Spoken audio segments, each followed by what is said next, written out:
driving. Hope comes and stops us in our tracks. Bravely we prove in our striving, trudging together each day. Where there's a will, there's a way.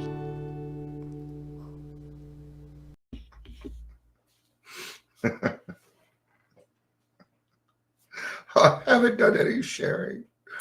I gotta share this. Okay. I'll tell you why I'm laughing here in a second. um,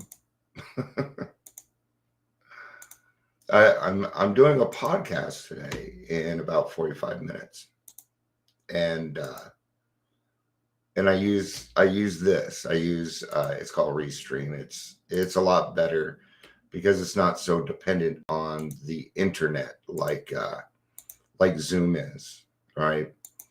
And my speaker is already here. She's already set up and ready to go, which it just makes me, I'm laughing because it makes me happy that people take this seriously. She is the director of the Pueblo Rescue Mission. And being a person who was homeless, I've been homeless twice. I know what it's like. I watch the actions of these places. I do. Because what they do affects what I do out in the community.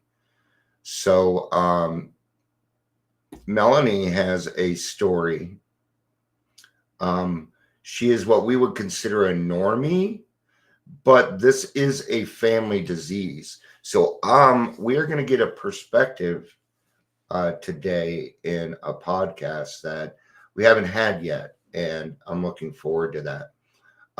Also, what they are going to be doing is they are starting their own podcast. So this is actually the first to kind of help Melanie figure out what it's like. And then we're going to be doing the podcasting for them. I made huge, big announcements on it. I don't like to brag. I just like to get things done. So today we're talking about recovery, a second language. I thought this was a really, really neat topic because of the way that it was presented. And it is out of Al-Anon. So we can learn a lot from the Al-Anon stuff. And I like Al-Anon stuff because it makes me think a little bit more. Okay. It makes me think a little bit more. And understanding Al-Anon and why they do what they do is important so that we can have patience, tolerance, kindness, love for other people that come in. I found out as an alcoholic that I also have some codependency issues. I do. I tend to let my heart out a little too much sometimes. Yeah. Welcome to the Daily Trudge. My name is Dion. We're having a good week, man. What a great week. We still got another day and a half to go. Cool stuff, man. If you're here, please say hello. Hopefully they're not hiccups, but hopefully it'll stop. And let's kind of get started, man, because recovery, we are learning. We are learning. And the program itself, in and of itself, is simple. But you are going to find so many nuances. You're going to find so many connections to different things that it can keep you thriving for as long as you live. I stole that line from Keys of the Kingdom. All right. It's my favorite one in the stories. Keys of the Kingdom is my favorite. So February 15th. Oh, yeah. Courage to Change. This was given to my wife and I stole it. I think. Doesn't say who it's to, but I'm presuming it was supposed to be for my wife. And she doesn't read it. So, all right. We talk a great deal about working the program. And working is italicized, right? So working it. But what we do is practice what we are learning. Practice, practice, practice. Okay. It's the same as action, action, action, action. Practicing something is action. Okay. I think the best advice that I got as a drummer was I was told that, yeah, you will need to learn that beat so well that you can do that and order a 5-course meal at the same time. Okay. So what was that? Well, it was muscle memory. I was just telling my brain to do the same thing over and over and over. And there are some beats that I can do. I don't even have to think about it. Like a nice, simple, straight 4 beat, right? Do how you do, and see, it's not hard for me to do because I've done it over and over and over and over and over again. And as arrested alcoholics, repetition is kind of a key. We need to be reminded over and over and over and over and over again. And it could be kind of annoying. I know. But then sometimes somebody's going to tell you something, they'll be like, fuck, I didn't remember that.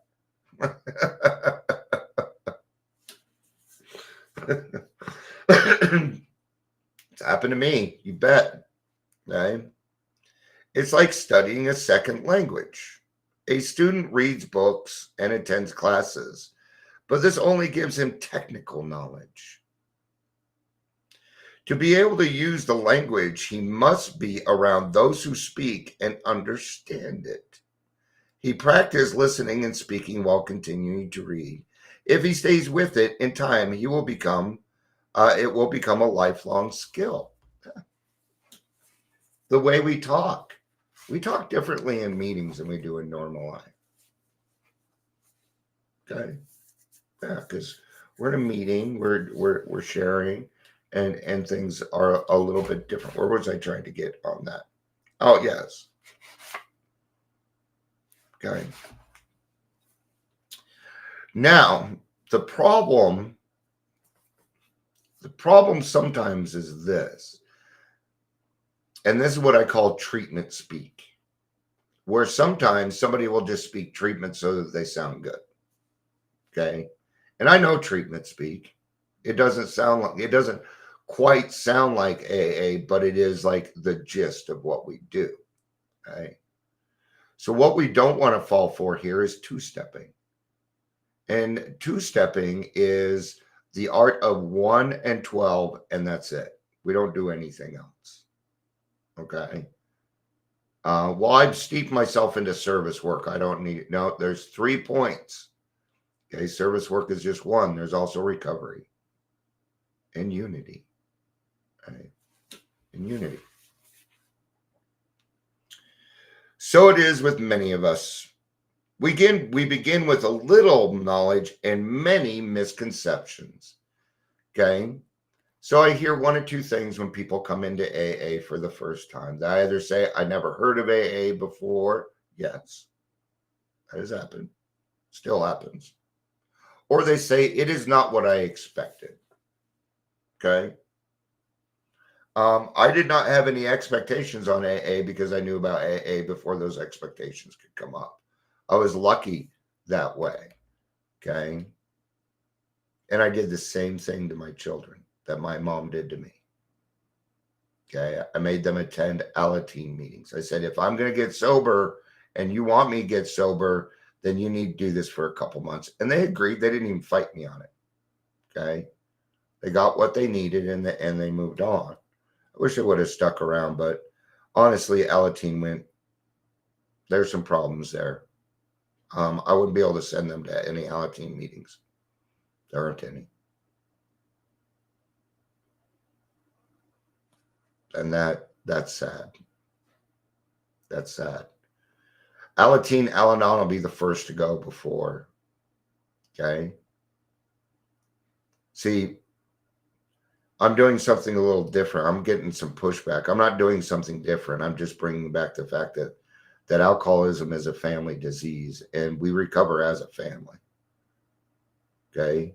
When we hold those meetings at the club, my wife is there. She's in Al-Anon. Okay. My wife is there.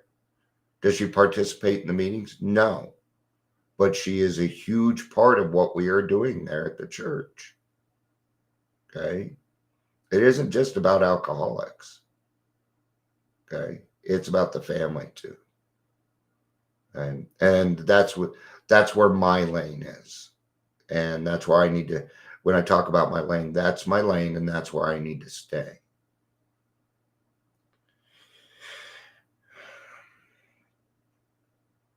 We go to meetings, learn about alcoholism, and study the Al-Anon literature, the AA literature. But to actually be able to use this knowledge takes time, patience, and effort. It's going to take a lot of effort. Yeah. Okay. I put a lot of effort into my drinking. A lot of effort into my drinking.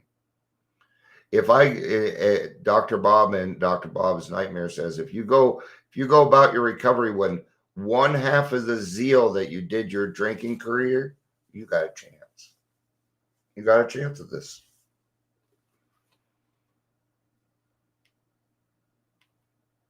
We spend time around people who speak AA language, especially those who are making strong commitments to practicing AA's principles in their own lives. We continue to listen, to read, to learn.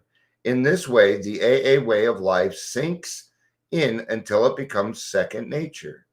Then, because we are constantly changing, we have the opportunities to learn and practice more. There's always more. Right? And there's always practice. 10,000 hours is what they say. 10,000 hours. In the scheme of things, that's not really going to be that much for you in recovery. Okay. And if you practice these principles in all your affairs, then you're doing this 24 hours a day. 24 can add up pretty quick. It can. I remember, if I want to be skillful at applying the Al-Anon or the AA program to my life, I need to do more than go to an occasional meeting. I must make a commitment and practice, practice, practice. We are what we repeatedly do. Excellence, then, is not an act, but a habit. Aristotle. And that's why we do that. So even once we complete the steps, what are we going to do next? We're going to go through the steps again. And then guess what we're going to do? We're going to go through the steps again and again and again and again and again with our sponsees. I had 2 people on the 4th step right now. 2 people on the 4th step. Right? That means that, actually that's not true. I have one on the 8th and one on the, and he's only on the 8th step because we didn't get to meet again yet. So recovery, a second language, just like anything else, is going to need to be practiced. And we practice this every day. As alcoholics, I need to do this every day. And at this point, because I've done it so much, it's just like coming here, going live, podcasting. Because I've done it so much, it is now second nature to me. I don't get scared coming on here anymore. I don't. There are times I don't want to do it. I do it anyway. I do it anyway. So, all right. Well, I got a half hour until my podcast, and I have a system where I spend some time alone, just me and God. It's a system. It's something that I use to what I do is I kind of remove me and let my empathy and God take over. And I enjoy it. All right, there's a freedom in it. There's a spiritual. It's healing. I find it very, very healing. And we need some healing right now. We do. I love you all. Thank you for being here. It was good to see you. I hope you have a great day. Peace out and have a day. Bye-bye.